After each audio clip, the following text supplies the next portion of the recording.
We are back in the SportsGrid studio here at G2E 2024, and I'm sitting down with Chris Jones, Head of Communications for FanDuel. Gabby, thanks for having me. Thank you so much for stopping by. How's the show going so far? Great. It's exciting. You know, obviously we prioritize G2E. We're proud members of the American Gaming Association. We sit on a lot of the different task forces and boards on an annual basis. It's an important part of the industry coming together, and we love being here. And everyone from our CEO, Amy Howe, and our global CEO, Peter Jackson at Flutter, our parent company, are all here. And it's a really important week for the industry. Incredible, incredible. Let's get into who you are. Sure. Where you came from, maybe how you got into the gaming space and what led you to FanDuel. Sure. So I've got close to 3 decades. Don't want to admit that maybe too publicly, but did that here. Oops. 3 decades kind of in the communications industry, previously was in highly regulated industries, much like the gambling industry here in the United States. And then I spent about 15 years in brand communication with some of the largest multinational ad agency conglomerates, IPG, Havas, MDC. So I kind of bring together a blend of understanding regulated operations, but also the importance of building a brand and separating yourself from your competitors. And I think that's what attracted FanDuel to me. And when Mike Raffensperger, the president of our sports division, called and said, you know, we'd like you to come work for us, I said, when now? Can I come now? You know, obviously it was a super fast growing industry. I've been here 4.5 years. It's been an amazing rocket ship, and it's been probably the most rewarding, you know, chapter of my career. Sure. And who is FanDuel? Can you give us a high-level, quick explanation of what you do and what sets you guys apart from your FanDuel is the America's leading premier destination for sports betting and iGaming, online sports betting and iGaming. We have market share lead in most of the states we operate in the United States, and we just recently became the #1 iGaming casino operator in the 5 states that are legal here in the United States. We also have a couple of other product lines. We skill gaming platform called FanDuel Face-Off, which we're seeing real nice growth with. And then we own and operate a nationally distributed cable network called FanDuel TV. Amazing. And can you give me a little background in the last 4.5 years, your favorite piece of FanDuel? Sure. So a couple things. One, Flutter, our parent company, recently listed here in the United States, left the London Exchange and moved here and listed the company at the New York Stock Exchange. That was a pretty amazing day, sitting there ringing the bell and being a part of that transition was extraordinarily rewarding on a corporate sense. And then on a consumer sense, where it touches our customers. So if you've paid attention to the last 2 Super Bowls, you've seen that Rob Gronkowski has tried to kick a field goal live on national television. Unfortunately, he's missed both. But Kick of Destiny 1 and 2 were largely our brand team in partnership with my comms team, working really, really hard.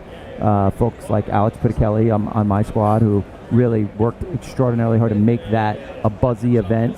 And so when you sit there and your whole family's calling you saying, oh my God, this is live, and I can't believe you did this. So really, really rewarding. What is FanDuel's plan moving forward maybe in the next 1 to 3 years? What's our narrow focus here? Sure. So Amy Howe and Peter Jackson, who was on stage this morning here at the AGA, have made it very clear. You know, our objectives, obviously, to what we call the TAM, the addressable market, increase the addressable market, so grow the number of states that are legal for both sports betting and iGaming. So that's a #1 priority.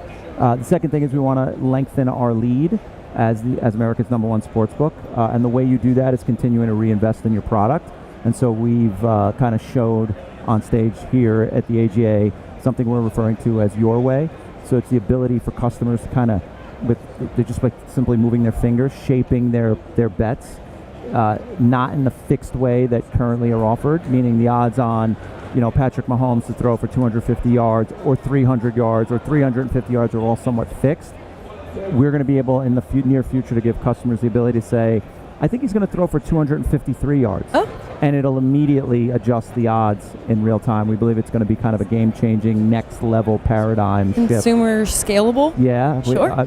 And that comes with being the part of Flutter. Flutter's the leading global enterprise in online sport and iGaming and online sports betting around the world. They operate in multiple countries around the world. And so there's a shared technology stack, global betting platform, a massive amount of math that needs to go into it. This is not just a UX, UI design thing. This is a back end that, you know, has to take into effect the trading methodologies and the risk associated with a customer being able to simply build a bet slip in any way they want. but not being tied to the current way we do things in pretty much every sports book, which is a set fixed level of markets that you can bet on.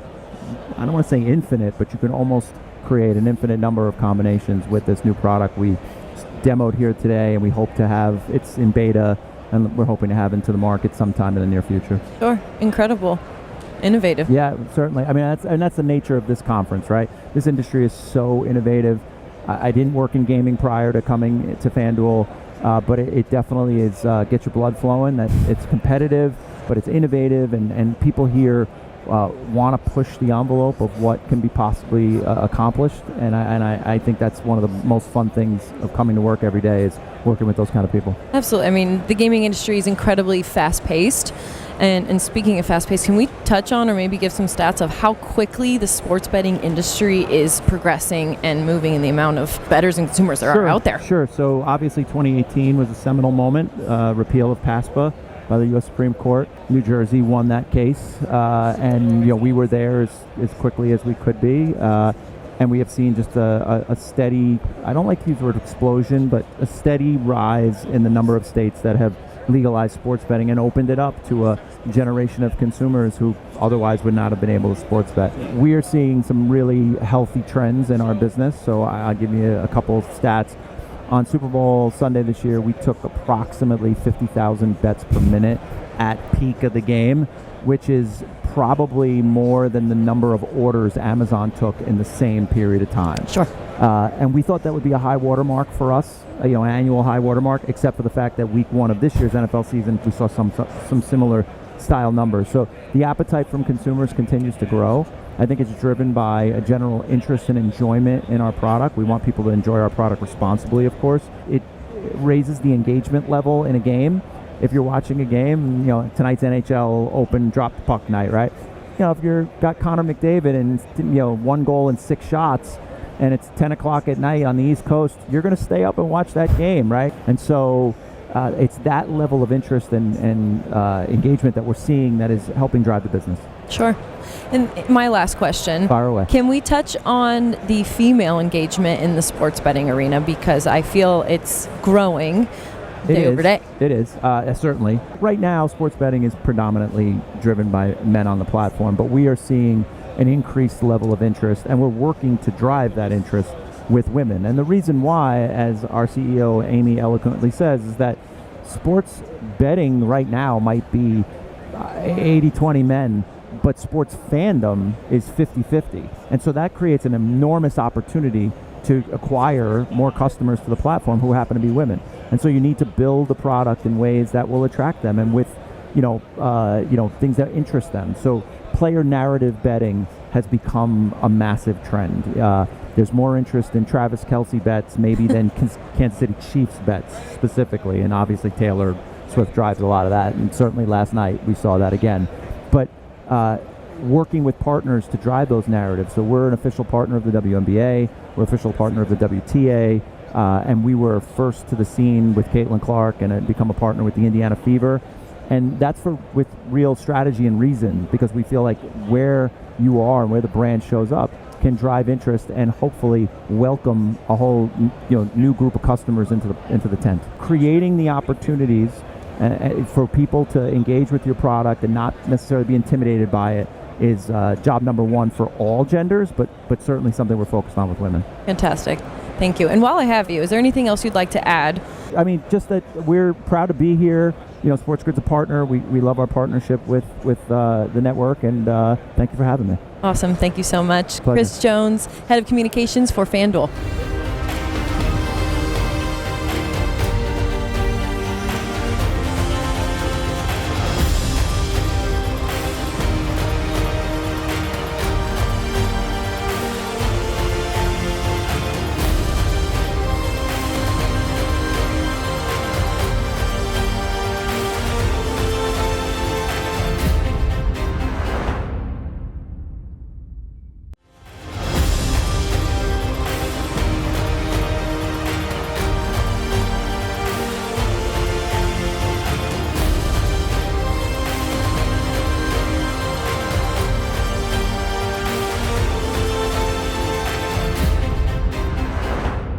Welcome back, everybody. I'm Brady Cannon here on SportsGrid, live at the G2E Global Gaming Expo in Las Vegas, Nevada. Lucky enough to be joined now by an old friend, Wayne Kimmel, the managing partner of 76 Capital. It is an investment firm.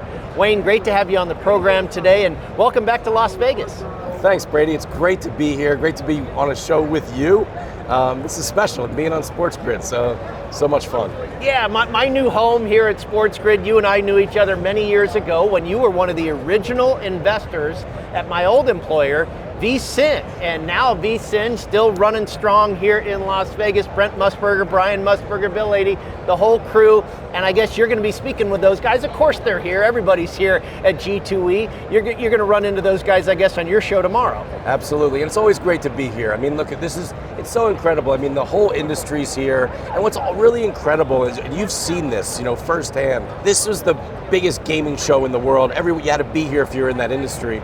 But now it's also, you've got this incredible convergence of all these sports teams and leagues and the colleges, or everybody's here. So this convergence of sports and gaming, it's just awesome with new technology, and that's what we're all about. The gaming capital of the world, the entertainment capital of the world has become the sports capital of the world. And what a better place for guys like you and me to be, right? It's the best. It's really the best, and I can't wait till baseball comes here. And but it's amazing what's going on in this city. The type of entrepreneurial spirit that you just feel here, we just love, because that's who we want to invest in. We want to invest in these entrepreneurs who are truly doing the next thing, and that's what we're all about at 76 Capital. Well, that's a great lead-in, because I do want to talk about 76 Capital, but before I do, I want to ask you talk about where we are here at G2E and the buzz and the electricity in the room. You've been coming here for a long time.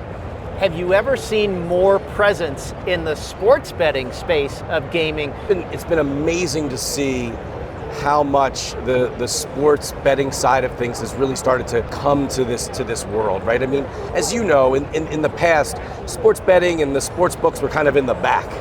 Now it's the front, right? It's right up front. It's the best way to engage people and really have an amazing experience from a gaming perspective, is also just an overall entertainment perspective. So to see what's happening here, I had Corby Carrison, who is the head of all of G2E, and she was on my show recently, and we were just talking about this. The fact that you have the biggest gaming companies in the world that care so much about sports betting, and now you have DraftKings and FanDuel, and how BetMGM is doing what they're doing, and Caesars and ESPN Bet. I mean, they just had their big, investor day yesterday over at the M, and so what they're doing, and just thinking about where Fanatics is playing in all this, and all the other players. It's just really exciting to see what's happening, here at G2E. And now there's so much crossover.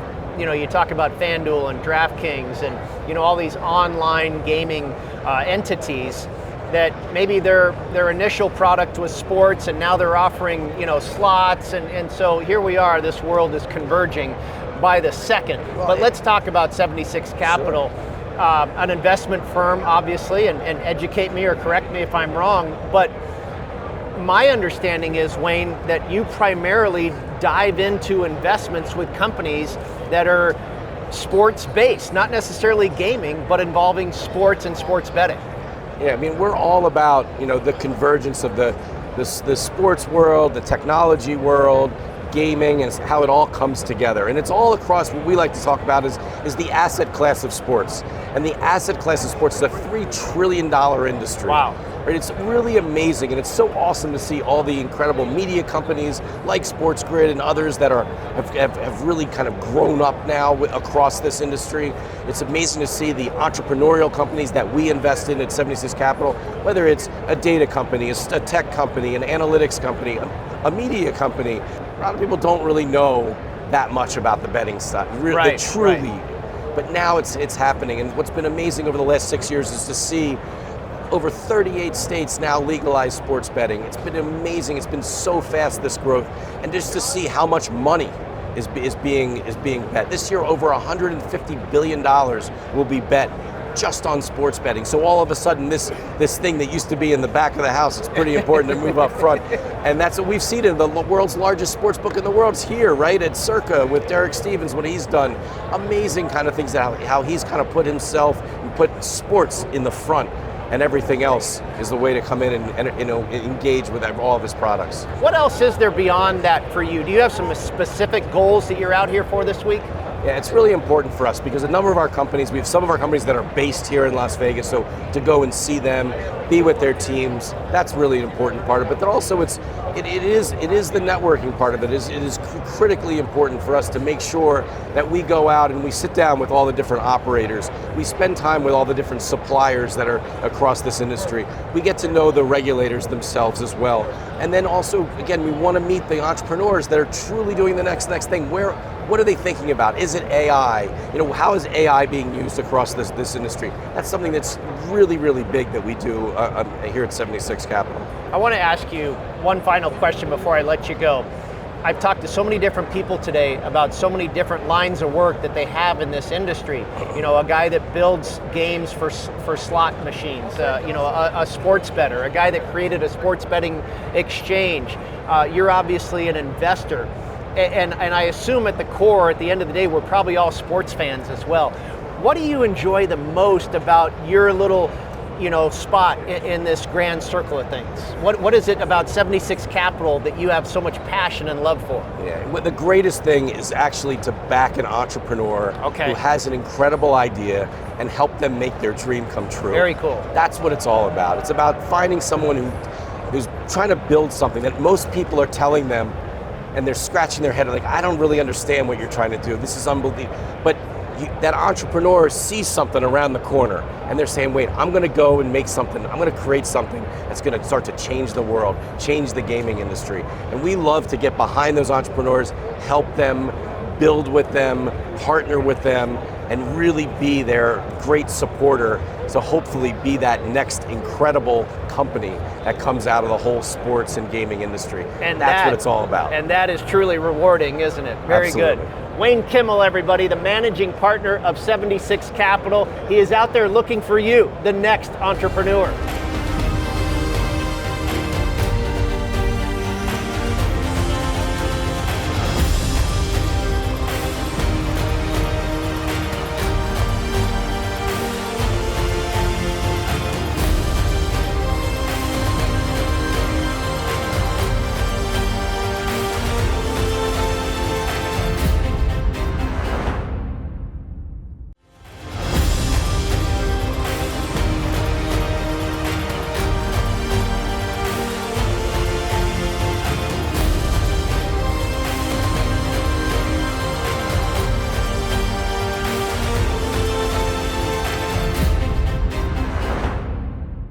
Welcome back. Brady Cannon with you here from G2E, the Global Gaming Expo in fabulous Las Vegas, Nevada. And we are lucky enough now to be joined by Jason Trost, not only the CEO of Smarkets, but the founder some 15 years ago.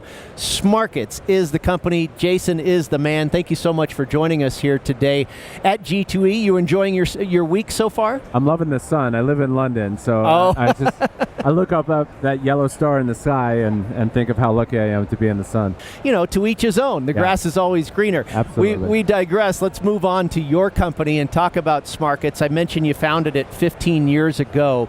Explain to the audience a little bit about, and we were talking beforehand here, you've got a few different arms of this company that kind of all work in concert. Please fill us in on the details. So the founding story is I studied computer science at college. I was a stock trader after college, and somebody showed me this website that let people trade the presidential election. It's called InTrade, or Trade Sports, and it's since out of business.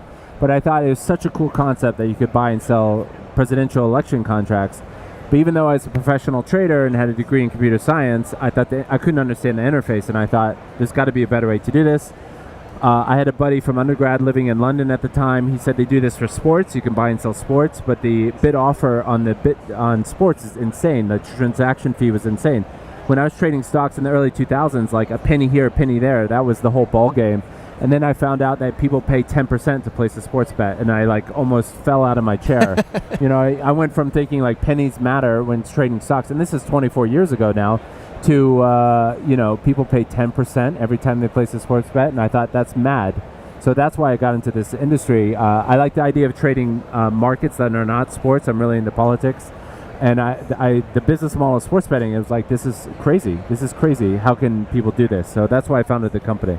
Do you think, and I know some very advanced sports bettors that do participate with exchanges, do you think they're migrating from the sports book to the exchange just to save a few pennies for looking for that better price? No, I mean, the hard part in sports right now is really not the price, although that's obviously a function, especially if you're a EV positive betting syndicate bettor, you're going to want to find the right price.